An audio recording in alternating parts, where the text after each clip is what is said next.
one of Houston's most despicable serial killers. He murdered 6 out of 7 members of a Texas family.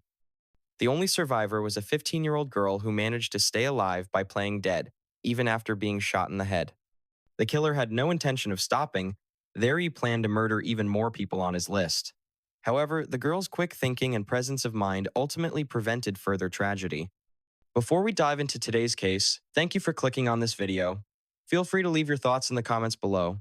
We create these videos with the utmost respect for the victims. Let us know which case you'd like to see covered next. Now, let's get into today's case. The Stay family moved to Harris County, Texas after living in California and settled in a suburban area near Spring, part of the greater Houston area. They were considered a happy, cheerful, and friendly family. Stephen Stay, 39 years old, had worked in real estate for many years and had recently opened a small business. Cassidy Stay, 33 years old, was a housewife, dedicating all her time to taking care of the children and household chores. Stephen and Kathy had 5 children. Cassidy Stay, 15 years old. Brian Stay, 13 years old. Emily Stay, 9 years old. Rebecca Stay, 7 years old. And Zachary Stay, 4 years old.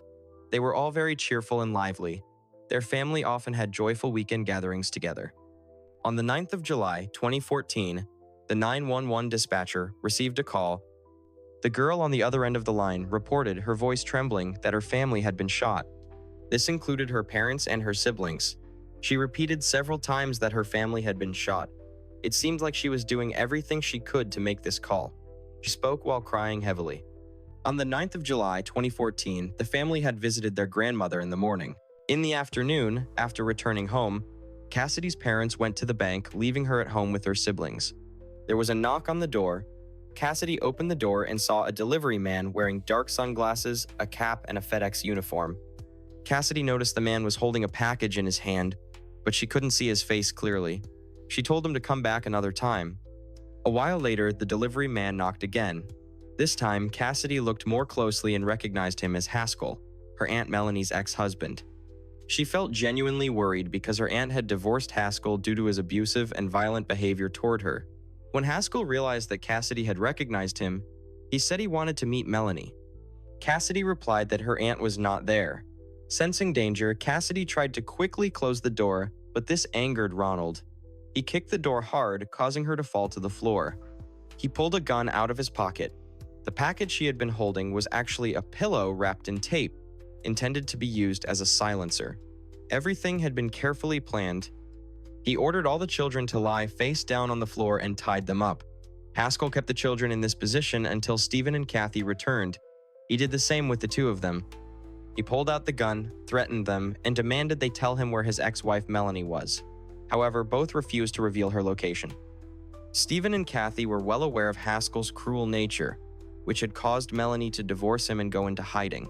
Haskell took their phones and ordered them to lie face down on the floor. Kathy realized his intentions and suddenly jumped up, shouting, "No!" But Ronald Haskell coldly shot her in the face. Then he aimed at the back of each of their heads. He didn't spare the children either. Little Zachary, 4 years old, was shot in the shoulder and still tried to get up and run toward his father, who had already been shot, to hug him. He didn't know that his father was dead. Without hesitation, Haskell approached the boy and shot him in the head. When it was Cassidy's turn, miraculously, the bullet only grazed her head without causing any serious injury. Haskell, unaware of this, thought she was dead. Cassidy, witnessing what happened to her brother, was horrified, and she decided to remain motionless, as if the bullet had struck her in the head. After assuming everyone was dead, Haskell left the scene. He took the keys to the family car parked near the house and drove off. As soon as he left, Cassidy called 911 in tears, telling them that Ronald Haskell had shot her entire family. She said that everyone was dead, except for her and her brother, who was still barely alive. The little boy had been shot in the shoulder, while the others were shot in the head and were all dead. Cassidy informed them that he was on his way to the home of other relatives of hers, those involved with her Aunt Melanie. He believed that they were the ones who helped Melanie divorce him. Cassidy's actions truly helped prevent further tragedies like what had just occurred to her family. She described the car that Haskell was driving along with the license plate number. She mentioned that he was heading to her grandparents' house. She cried uncontrollably on the phone and begged for help for her brother to be taken to the hospital. But when the police and ambulance arrived at the scene, they witnessed a horrific sight. 6 people were lying on the floor, blood everywhere, their hands forced behind their heads. There was no sign of life in anyone. Cassidy was the only survivor. Her parents, Stephen and Kathy, along with her siblings, Brian, 13 years old, Emily, 9 years old, Rebecca, 7 years old, and Zachary, 4 years old, who was thought to still have a chance of survival, were all dead. As the assistant chief, Herman was in charge of the K-9 unit. He recalled that the whole team was at the Ponderosa Volunteer Fire Department that day. He told them to head to Anvil Drive, where Cassidy had informed them her grandparents lived. Just look for a small red car, and at that point, the police radio went off, and we were in pursuit. We started chasing him, Herman said. A 20-minute chase ensued, involving about 24 patrol cars, ultimately ending at a shopping center about 3 miles from the shooting scene. Around 7 p.m., the police succeeded in neutralizing the situation. The officers deployed a spike strip, forcing Ronald to stop at the shopping center, and they surrounded his car with 2 armored vehicles. The civilians in the area where Haskell had parked his car were evacuated. This was because the police had identified that there was a gun in the car, and he could go berserk and start shooting. The absurd thing here was that Haskell in the car had called 911 and claimed he was surrounded by 20 police officers with guns aimed at him. When the operator asked where he was, he responded that they surely knew where he was. The sheriff at the scene tried to talk to him in the hopes that he would exit the car. Ronald claimed to be suffering from mental health issues and insisted on speaking with his brother, who lived in California, saying he didn't want to go to jail. He said he had seen snipers on the rooftops and claimed they would never be able to hit him. After more than 3 hours, the murderer decided to exit the vehicle with both hands raised behind his head. The police discovered a loaded gun inside the car, and he was on his way to kill more members of his ex-wife's family. Ronald Haskell was referred to as Uncle by the Stay children. He was 33 years old. He grew up in a loving family, well taken care of. In school, Ronald was well-liked, played football, and was crowned prom king. Among his family, Haskell was considered approachable and cheerful. His classmates said that Haskell was fun to be around, and you could feel at ease with him. He never experienced violence or bullying. As he grew older, Haskell worked various jobs. He worked as a delivery driver for FedEx and later worked at a cheese factory. Haskell's hard work was aimed at helping support his small family, his wife Melanie, and their 4 children. Haskell and Melanie married in 2002 and built a home in Utah. They went to church together every weekend, and it seemed like they were a happy family. However, one neighbor reported that Melanie had confided in her about being abused, with Haskell frequently using violence against her. However, she believed that things would get better over time. But it seemed things did not improve as she had hoped. By the time the incident occurred, Melanie and Haskell were divorced.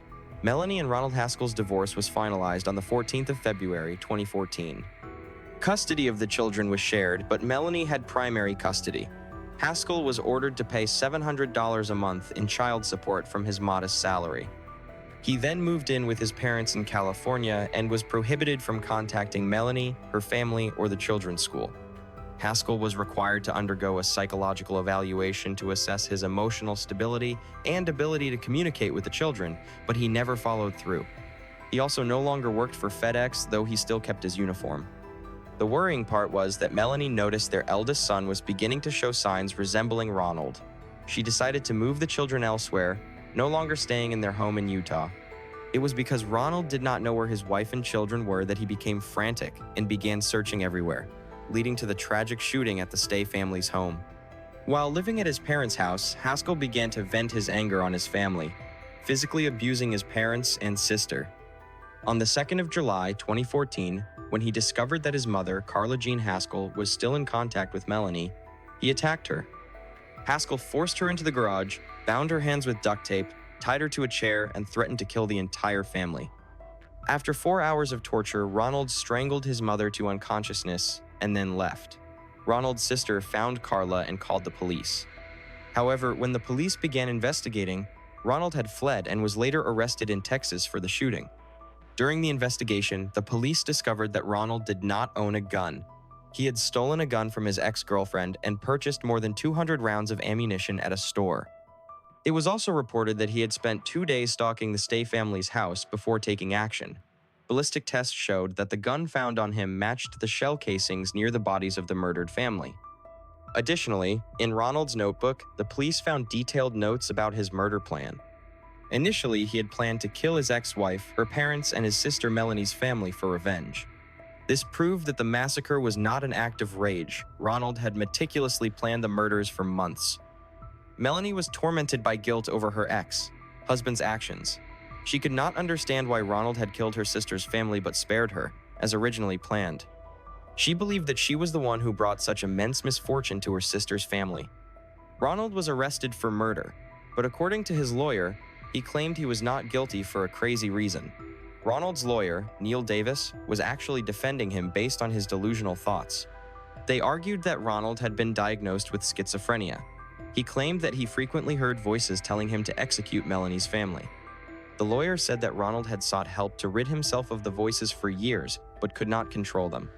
However, there was no evidence or documentation to prove that he was schizophrenic or had any related mental illness. The point I want to make here is that, in most of the cases I have worked on serial murders when the killers stand in court, they often claim to be insane, unable to control themselves. This is how they try to escape the death sentence. However, truly mentally ill people always believe they are sane and completely normal. Only those who want others to think they are mentally disturbed go about proving they are insane. Do you understand what I mean? A forensic psychiatrist testified for the defense, stating that Ronald Haskell was not responsible for his actions due to severe mental illness that made him unable to distinguish right from wrong. The psychiatrist testified that Ronald suffered from a form of bipolar disorder, a brain condition that causes abnormal mood swings, and schizophrenia, a condition characterized by hallucinations or delusions. Prosecution experts testified that Ronald Haskell did not have a serious mental illness and was faking his symptoms.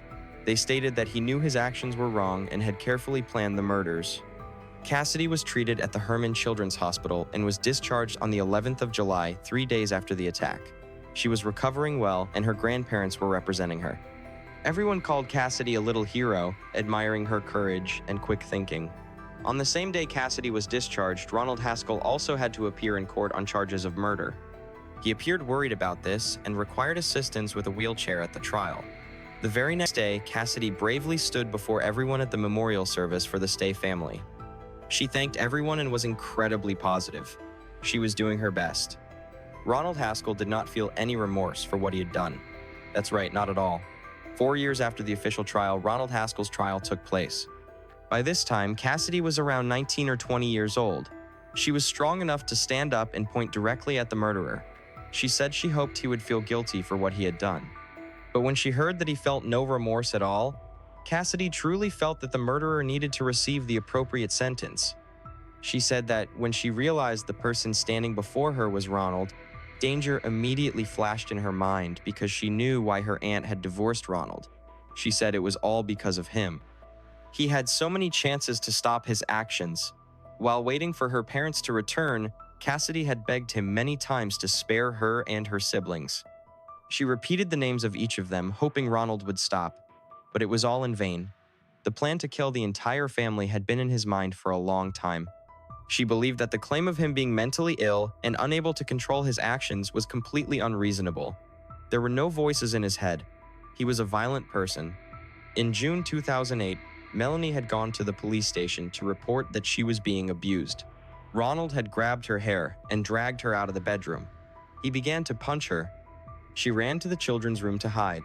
He chased after her and did the same there. The children witnessed everything. Fortunately, she was able to run away and call the police. At that time, they had 2 children. One was 5 years old and the other was 3. Melanie decided to divorce him and move the children to another place. This could be considered the reason why Ronald committed the massacre. He believed that Melanie's family had encouraged her to do so, and if he couldn't find Melanie, he would take revenge on each person in her family. The defendant's family stated that Ronald was very angry with Katie, who had helped Melanie and the children escape, and wanted revenge. Ronald's ex-wife, Melanie, confirmed that he had been stalking her and threatening to kill her entire family. Notes in his notebook also showed that he had been planning this crime for months. There was no doubt that this was not a spur-of-the-moment action. Ronald Haskell was convicted of 6 murders on the 10th of July, 2014, and was held without bail. The key witness in the case is Cassidy. now an adult, currently studying at Brigham Young University in Utah, and engaged to her boyfriend. The young woman recounts all the horrific things she endured on that dreadful day, expressing her outrage that Ronald has shown no remorse for what he has caused. After 5 years of being held in custody awaiting trial, Ronald still has not realized the gravity of the crime he committed and shows no signs of regret. He was convicted and sentenced to death by lethal injection. He is currently in the death row section of the Allen Polunsky unit near Livingston, awaiting execution. The death row section, also known as the area for inmates sentenced to death, is where prisoners are held while awaiting execution after being convicted of particularly heinous crimes. If the jury agrees with the death sentence, the defendant will remain in the death row unit during the appeal process and request for re-examination, which can take decades. Ronald may still have many years to fully realize the horrors of his crime and feel remorse. Waiting for death is a form of punishment for a coward like him. But sadly, nothing can bring back the wonderful family members who were brutally and unjustly robbed of their lives. And Melanie truly was a remarkable woman. Thank you all for watching this video until the end. Please support us by following, and don't forget to leave your comments or thoughts about today's case. Goodbye.